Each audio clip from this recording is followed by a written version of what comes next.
لا چوارچێوەی ئامادەکاریەکان بۆ کۆنگرەی چوارەمی کۆمەڵی ئیسلامی کوردستان و با سەرپەرشتی لیژنەی باڵای کۆنگرا کۆنفرانسی مەڵبەندی 11 دەوروبەری هەولێری کۆمەڵی ئیسلامی بەڕێوەچوو.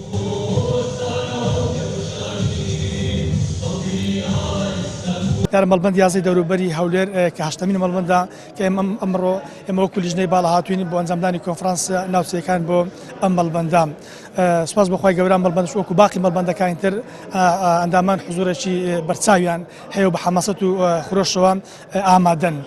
دیار ئێمە بە پێ و بەرنامەی کارێکەدامان ناوە پەیتا ئێمە برگەکان دەخینە بواری جێبەجێکردنەوە بۆی دوجار ئێمە بتوانین کۆنفرانسێکی نەوەی سەرکەوتوو بە ئەنجام بگەینێن. لا کۆنفرانسی ئاسایی مەڵبەندی 11 دەوروبەری هەولێری کۆمەڵی ئیسلامی با دەنگی زۆرینەی ئەندامانی کۆنفرانس مەهدی حەمزە سوسەیی وەک بەرپرسی نوێی مەڵبەندەکە هەڵبژێردرا.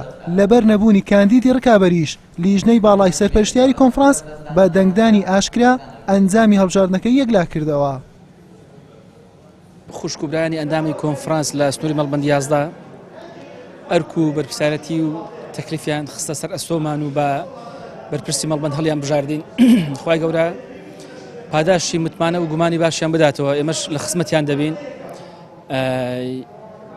لە 4 ساڵی داهاتوو ئینشاڵڵا هەمومان بێکەوە بە استراتیجی کاری تیم و بە کارکردنی بەیەکەوەی ئینشاءڵڵا لەو سنوورە هەنگاوی فراوانتر و ئینشاءڵڵا کارێک دەکەین بێپێشینە و دەورێکی تەواوکاری و تەکاملی دەبینین بۆ خزمەتی پرۆژە و کاری کۆمەڵی ئیسلامی و ڕابوونی ئیسلامی لە هەرێمی کوردستان.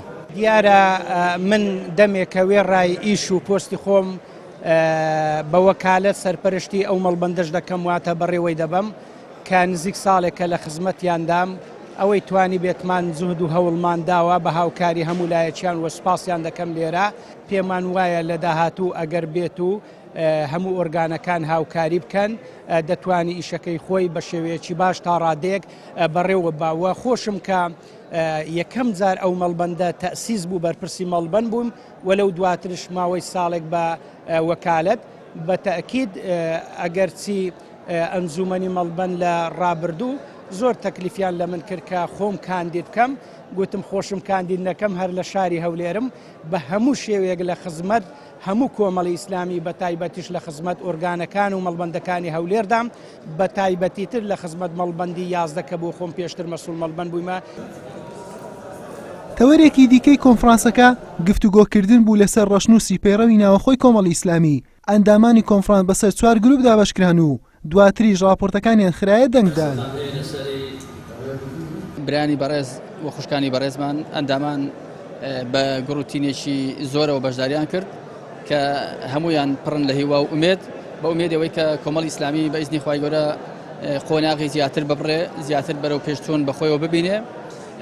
هەمومان ئەو ئومێدەمان هەیە بە ئیزنی خوای گەورە کە کۆمەڵی ئیسلامی جێگای ئەو متمانەیە بێ جێگای ئەو ئومێدە بێ کە خەڵک هەیەی بە کادیر و بە سەرکردایەتی و بە خودی حیزبەکە بە شێوەیەکی گشتی.